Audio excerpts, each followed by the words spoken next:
नमस्कार, ग्रामीण महिला विद्यापीठ एकलव्य चैनल पर आप सभी का स्वागत है।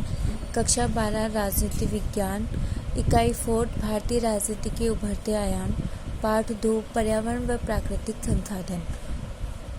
पर्यावरण व प्राकृतिक संसाधन के अंतर्गत हम ग्लोबल वार्मिंग क्या है, इसके कारण, उपाय, प्रभाव आदि के बारे में हम पढ़ चुके हैं। आज हम जलवायु परिवर्तन पर वैश्विक चिंतन के बारे में पढ़ेंगे। वीडियो पसंद आए तो लाइक कीजिए और हमारे चैनल को सब्सक्राइब करना ना भूलें। तो वैश्विक चिंतन के रूप में कई सम्मेलन आयोजित किए गए, जिनमें सबसे पहला पर्यावरण सम्मेलन 5 जून से 16 जून 1972 के मध्य हुआ। कहाँ? स्टॉकहोम, स्वीडन में। जो पहला पर्यावरण सम्मेलन है वह स्टॉकहोम, स्वीडन में हुआ 5 जून से 16 जून 1972 के मध्य। दूसरा जो सम्मेलन है वह 10 से 18 मई 1982 को नैरोबी, केन्या राष्ट्र में हुआ। दूसरा पर्यावरण सम्मेलन नैरोबी, केन्या राष्ट्र में हुआ। यह पहले सम्मेलन की 10वीं वर्षगांठ के रूप में था। जो पहला पर्यावरण सम्मेलन हुआ था स्टॉकहोम, स्वीडन में, उसके 10 साल बाद पहला पर्यावरण सम्मेलन 1972 में हुआ था। दूसरा पर्यावरण सम्मेलन उसकी 10वीं वर्षगांठ के रूप में 10 से 18 मई के मध्य 1982 को नैरोबी, केन्या राष्ट्र में हुआ था, जो कि किस रूप में था? पहले सम्मेलन की 10वीं वर्षगांठ के रूप में। स्टॉकहोम सम्मेलन की 20वीं वर्षगांठ, 10वीं वर्षगांठ नैरोबी, केन्या में, और 20वीं जो वर्षगांठ है वह कौन से सन में हुई? 1992 में। कितनी तारीख से? 3 से 14 जून के मध्य रियो डी जनेरियो, ब्राजील में संयुक्त राष्ट्र पृथ्वी शिखर सम्मेलन के रूप में। जो स्टॉकहोम सम्मेलन की 20वीं वर्षगांठ थी वह रियो डी जनेरियो, ब्राजील में संयुक्त राष्ट्र पृथ्वी शिखर सम्मेलन के रूप में हुई, और कितनी तारीख से? 3 से 14 जून के 1992 के मध्य। जलवायु परिवर्तन पर प्रथम संयुक्त सम्मेलन बर्लिन, जर्मनी में हुआ 1995 में। जो जलवायु परिवर्तन है उस पर जो प्रथम संयुक्त सम्मेलन हुआ वह कहाँ हुआ? बर्लिन में, जो कि कहाँ है? जर्मनी में है। कौन से सन में? 1995 में। संयुक्त राष्ट्र संघ जलवायु परिवर्तन सम्मेलन 2014 व 15। अब संयुक्त राष्ट्र संघ जलवायु परिवर्तन सम्मेलन 2014-15। तो जलवायु परिवर्तन से संबंधित संयुक्त राष्ट्र संघ जलवायु परिवर्तन सम्मेलन COP 20 पेरू की राजधानी लीमा में 2014 में आयोजित किया गया। कहाँ किया गया? COP 20 पेरू की जो राजधानी है लीमा, उसमें 2014 में आयोजित हुआ। इसमें 194 देशों के प्रतिनिधियों ने भाग लिया। कितने देशों के प्रतिनिधियों ने? 194 देशों के प्रतिनिधियों ने। और 2015 का जलवायु परिवर्तन सम्मेलन फ्रांस की राजधानी पेरिस में आयोजित किया गया। फ्रांस की राजधानी क्या है? पेरिस। तो 2015 का जलवायु परिवर्तन सम्मेलन फ्रांस की राजधानी पेरिस में आयोजित किया गया। इसमें 175 देशों के प्रतिनिधियों ने हस्ताक्षर किए, मतलब 175 देशों के प्रतिनिधियों ने इसमें भाग लिया। 2 अक्टूबर 2016 भारत द्वारा पेरिस समझौते का क्रियान्वयन आरंभ हो गया, और 2 अक्टूबर 2016 को भारत द्वारा पेरिस के समझौते पर कार्य प्रारंभ हो गया। भारतीय संविधान व पर्यावरण संरक्षण। भारतीय संविधान में पर्यावरण संरक्षण कैसे संबंध है? भारतीय संविधान व पर्यावरण संरक्षण। तो भारतीय संविधान निर्माताओं ने पर्यावरण को संवैधानिक स्तर पर मान्यता प्रदान की है, कि पर्यावरण संरक्षण को मान्यता संविधान के द्वारा मान्यता प्रदान की गई है। 42वें संविधान संशोधन द्वारा पर्यावरण संरक्षण अधिनियमों को संविधान के भाग 4 में राज्य के नीति निर्देशक तत्वों व मूल कर्तव्य में शामिल किया गया है। राज्य के नीति निर्देशक तत्वों व मूल कर्तव्यों में पर्यावरण संरक्षण अधिनियम को संविधान के कौन से भाग में जोड़ा गया है? तो भाग 4 में कौन से संशोधन के द्वारा? 42वें संविधान संशोधन के द्वारा। तो 42वें संविधान संशोधन के द्वारा पर्यावरण संरक्षण अधिनियम को संविधान के भाग 4 में नीति निर्देशक तत्व व मूल कर्तव्यों में शामिल किया गया या जोड़ा गया है। भारतीय संसद द्वारा पारित पर्यावरण से संबंधित अधिनियम कि भारत जो संसद है, भारतीय संसद के द्वारा पर्यावरण से संबंधित कौन कौन से अधिनियम दिए गए हैं? तो पहला अधिनियम है पर्यावरण संरक्षण अधिनियम 1986। 1986 के अधिनियम को राष्ट्रपति द्वारा स्वीकृति प्राप्त है। किसके द्वारा स्वीकृति प्राप्त है?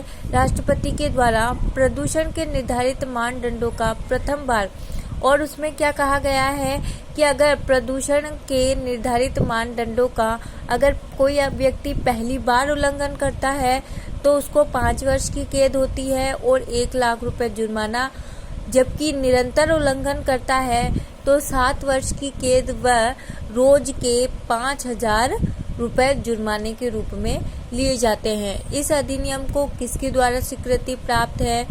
तो राष्ट्रपति के द्वारा। 1986 का अधिनियम है पर्यावरण संरक्षण, उसको राष्ट्रपति के द्वारा स्वीकृति प्राप्त है और प्रदूषण पहली बार उल्लंघन करने पर 5 वर्ष की कैद व 1 लाख रुपए जुर्माना और बार बार उल्लंघन करने पर 7 वर्ष की कैद व दैनिक रोज के 5,000 रुपए जुर्माना। दूसरा पर्यावरण वायु प्रदूषण अधिनियम 1981। इस अधिनियम के प्रावधानों की अनुपालना नहीं करने पर उद्योग बंद व विद्युत जल कनेक्शन विच्छेद करवाना।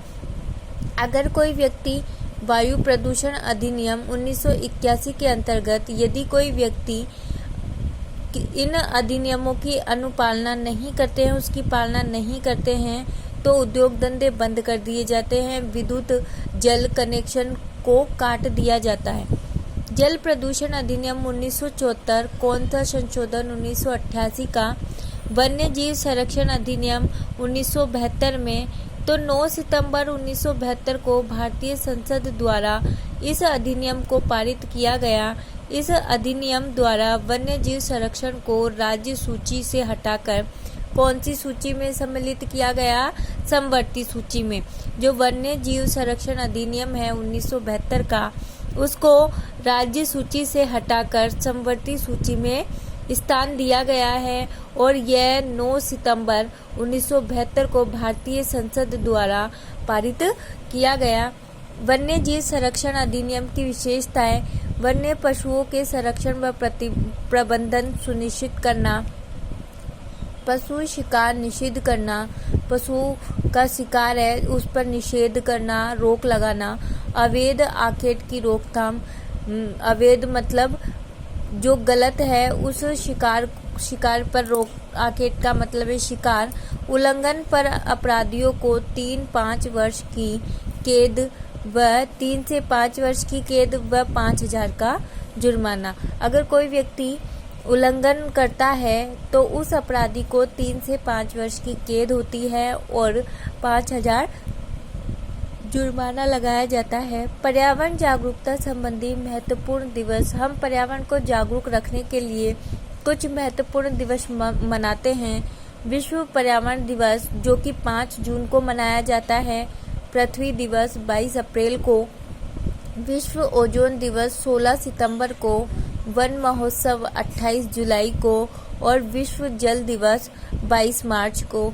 ये महत्वपूर्ण दिवस है जो कि हम पर्यावरण जागरूकता के संबंध में इनको मनाते हैं। उपभोक्ता संस्कृति, उपभोक्तावाद संस्कृति। तो उपभोक्तावाद का अर्थ है यह एक आर्थिक प्रक्रिया है जिसका संबंध समाज में व्याप्त प्रत्येक उस तत्व से है जो उपभोग करने योग्य है।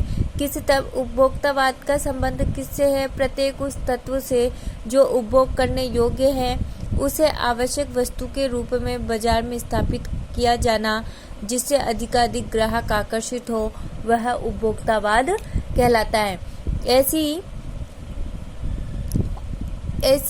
इसका संबंध उस तत्व से है जो कि क्या हो, उपभोग करने योग्य हो और उसे आवश्यक वस्तु के रूप में कहाँ स्थापित किया जाए, बाजार में, जिससे क्या हो, ग्राहक अधिक से अधिक आकर्षित हो और उसको खरीदने की अधिक से अधिक आकर्षित हो और उसको खरीदे। उपभोक्तावादी संस्कृति से पर्यावरण को हानियां, तो ग्लोबल वार्मिंग बढ़ रही है, उपभोक्ता के धन का अपव्यय हो रहा है, पैकिंग सामग्री व डिस्पोजेबल उत्पादों को बढ़ावा मिल रहा है, अपशिष्ट पदार्थों के निस्तारण की समस्या उत्पन्न हो रही है, प्राकृतिक संसाधनों का अत्यधिक दोहन हो रहा है।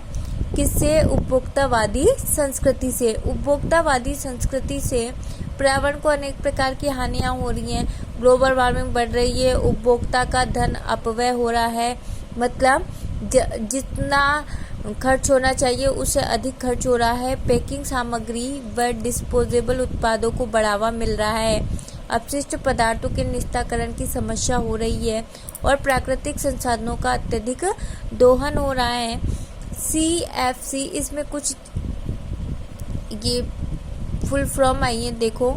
CFC का पूरा नाम क्लोरोफ्लोरोकार्बन। CFC का पूरा नाम क्या है? क्लोरोफ्लोरोकार्बन। GNP का पूरा नाम सकल राष्ट्रीय उत्पाद। UNFCCC का पूरा नाम United nation framework convention on climate change.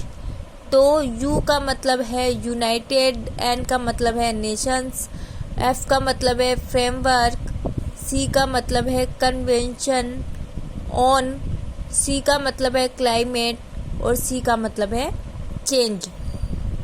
तो United Nations framework convention on climate change, तो UNFCCC का पूरा नाम है। जीवाश्म ईंधन मृत पेड़ पौधों व जानवरों के अवशेषों से तैयार प्राकृतिक ईंधन को ही हम जीवाश्म ईंधन कहते हैं। किसको कहते हैं? जीवाश्म ईंधन। मृत पेड़ पौधों व जानवरों के अवशेषों से तैयार प्राकृतिक ईंधन को हम जीवाश्म ईंधन कहते हैं। ग्लेशियर क्या है? गतिशील हिम। हिम का मतलब है बर्फ को हम हिम नदी, हिमानी या फिर ग्लेशियर कहते हैं।